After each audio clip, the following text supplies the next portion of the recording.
আসসালামু আলাইকুম। আজকের বাংলা নিউজে আপনাকে জানাচ্ছি স্বাগত। এখন শুনবেন সংবাদ শিরোনাম। মধ্যপ্রাচ্যের আকাশ কি আজই যুদ্ধের আগ্নেয়গিরিতে পরিণত হতে যাচ্ছে? হোয়াইট হাউসের এক চূড়ান্ত নির্দেশের অপেক্ষায় কাঁপছে তেহরান। কেবল সামরিক লক্ষ্যবস্তু নয়, এবার খোদ শাসন ব্যবস্থা পরিবর্তনের ছক করছে ওয়াশিংটন। কয়েক দশকের শত্রুতা কি তবে আজই চূড়ান্ত যুদ্ধের রূপ নিচ্ছে? মার্কিন রণতরী যখন ইরানের জলসীমার দোরগোড়ায়, তখন তেহরান থেকে ভেসে এলো সর্বোচ্চ নেতার বজ্রকঞ্চ। আয়াতুল্লাহ আলী খামেনির এক বার্তায় বিশ্বজুড়ে নতুন করে শঙ্কার কালো মেঘ।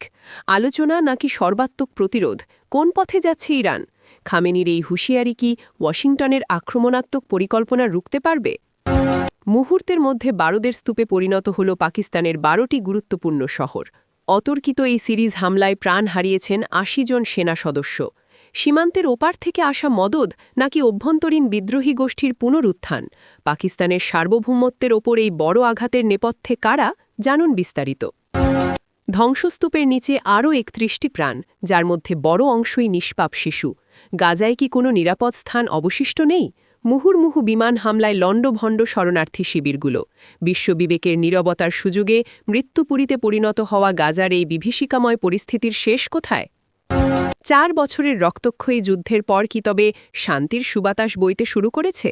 ডোনাল্ড ট্রাম্পের মধ্যস্থতায় কিয়েভ ও মস্কোর মধ্যে বরফ গলতে শুরু করার আভাস দিচ্ছেন ভলোদিমির জেলেনস্কি।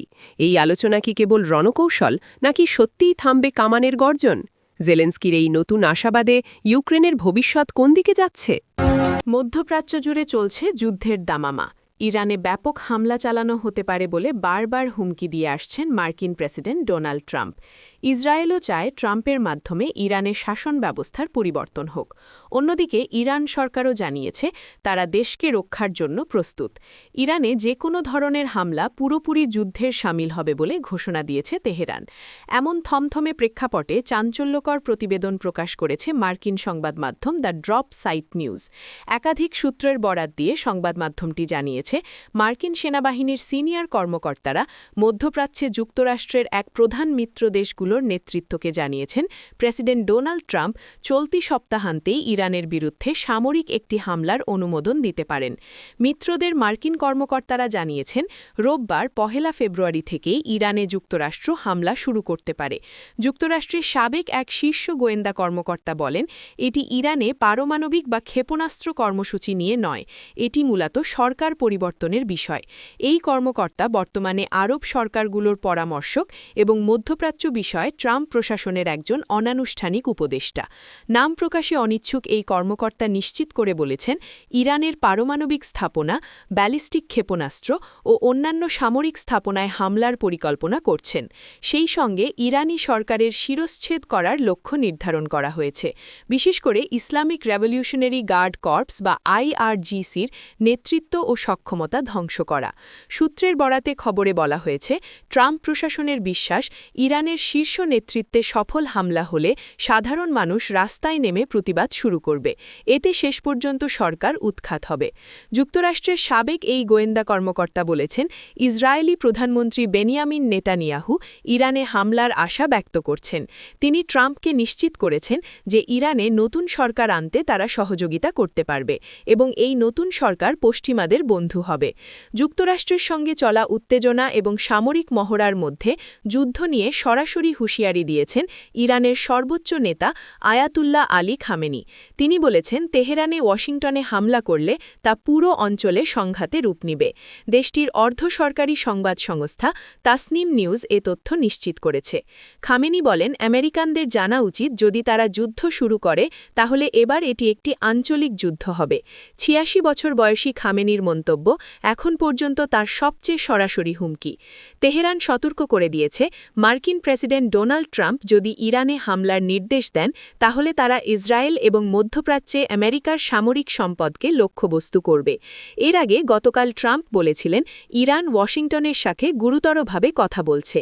এদিকে যুদ্ধের প্রস্তুতি হিসেবে হরমুজ প্রণালীর পাশাপাশি চলতি মাসের মাঝামাঝি সময়ে দক্ষিণ চীন সাগরে চীন রাশিয়ার সাথে যৌথ মহড়া করবে বলে ঘোষণা দিয়েছে ইরান। সেই সাথে দেশটির নিরাপত্তা বাহিনীকে সতর্ক অবস্থায় রয়েছে। ড্রপ সাইট নিউজ নিউজ 2 জন সিনিয়র আরব গোয়েন্দা কর্মকর্তা জানান তারা খবর পেয়েছেন যে ইরানে মার্কিন হামলা যে কোনো মুহূর্তে শুরু হতে পারে। পাকিস্তানের কুয়েটা সহ বেলুচিস্তানের 12টি শহরে অতর্কিত হামলা চালিয়েছে বেলুচ লিবারেশন আর্মি বিএলএ। এতে পাকিস্তানের নিরাপত্তা বাহিনীর অন্তত ৮০ জন সদস্য নিহত হয়েছেন। নিহতের মধ্যে দেশটির গোয়েন্দা সংস্থা এবং সন্ত্রাসী বিরোধী দলের সদস্য রয়েছেন। শনিবার ৩১ জানুয়ারি বিএলএ এক বিবৃতিতে এই দাবি করেছে। খবর এনডিটিভির। বিবৃতিতে বিএলএ দাবি করেছে তাদের যোদ্ধারা বেলুচিস্তানের একাধিক শহরে সিরিজ হামলা চালিয়েছে। তারা এই অভিযানকে অপারেশন হেরো ফেজ 2 হিসেবে উল্লেখ করেছে। পাকিস্তানের নিষিদ্ধ ঘোষিত এই সংগঠনের দাবি তারা ১২ ঘণ্টাব্যাপী ইসলামাবাদের নিরাপত্তা বাহিনী প্রশাসনিক স্থাপনায় হামলা চালিয়েছে। সামাজিক যোগাযোগ মাধ্যমে ছড়িয়ে পড়া ভিডিওতে বিএলএর দাবির সত্যতা নিশ্চিত করা হয়েছে। বিএলএর মুখপাত্র জিয়ান্দ বেলুচ বলেছেন, কোয়েটা, নস্কি, মাস্তুং, দালবান্দিন, কালাত, খারান, পাঞ্চগুড়, গোয়াদার, পানশি, তুরবত, তুম, বুলেদা, ম্যাঙ্গোচর, লাসবেলা, কেচ এবং আওরানে হামলা চালানো হয়েছে। সংগঠনটির দাবি শত্রুপক্ষ পাক সেনাবাহিনী, প্রশাসন ও নিরাপত্তা বাহিনীর ভবনে যোদ্ধারা অনবরত হামলা চালিয়েছে। বিএলএর দাবি বেশ কয়েকটি অঞ্চলে সাময়িকভাবে পাক বাহিনীর চলাচল বন্ধ করে দেওয়া হয়। ফিলিস্তিনের স্বাধীনতাকামী সশস্ত্র সংগঠন হামাস নিয়ন্ত্রিত গাজায় ব্যাপক হামলা চালিয়েছে ইসরায়েলি বাহিনী। এতে অন্তত ৩১ জন ফিলিস্তিনি নিহত হয়েছে। নিহতদের মধ্যে ৬ জন শিশু এবং বেশ কয়েকজন পুলিশ কর্মকর্তা রয়েছেন। শনিবার ৩১ জানুয়ারি কাতার ভিত্তিক সংবাদ মাধ্যম আল জাজিরার অনলাইন প্রতিবেদনে এই তথ্য জানানো হয়েছে।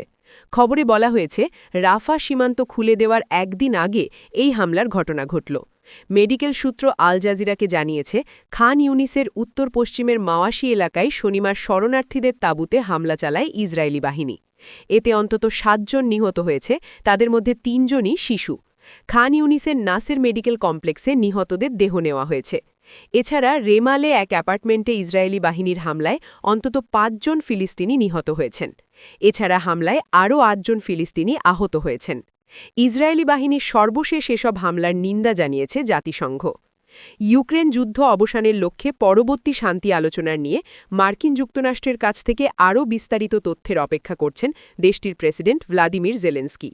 এক ভিডিও বার্তায় তিনি জানান আগামী সপ্তাহে নতুন করে বৈঠক অনুষ্ঠিত হবে বলে তিনি আশাবাদী। জেলেনস্কির বক্তব্য থেকে ধারণা করা হচ্ছে সংযুক্ত আরব আমিরাতের রবিবার ইউক্রেন, রাশিয়া ও মার্কিন প্রতিনিধিদের যে বৈঠকটি হওয়ার কথা ছিল তা সম্ভবত নির্ধারিত সময়ে হচ্ছে না। জেলেনস্কি বলেন, আমরা মার্কিন পক্ষের সাথে সার্বক্ষণিক যোগাযোগ রাখছি এবং বৈঠকের বিষয়ে সুনির্দিষ্ট দিনক্ষণ এবং বিবরণের অপেক্ষায় আছি। ইউক্রেন যে কোনো আলোচনার জন্য প্রস্তুত। এদিকে শনিবার ফ্লোরিদাতে রুশ প্রতিনিধি কিরিল দিমিত্রিভের সাথে মার্কিন দূত স্টিভ উইটকফের নেতৃত্বাধীন দলের একটি বৈঠক অনুষ্ঠিত হয়েছে। আলোচনা শেষে মার্কিন প্রতিনিধিরা একে উৎপাদনশীল এবং গঠনমূলক বলে বর্ণনা করেছেন। প্রায় ৪ বছর ধরে চলা এই যুদ্ধ বন্ধে বর্তমানে কূটনৈতিকভাবে নেতৃত্ব দিচ্ছে যুক্তরাষ্ট্র। আলোচনার প্রধান বাধা হয়ে দাঁড়িয়েছে ভূখণ্ড বা এলাকা দখলের বিষয়টি।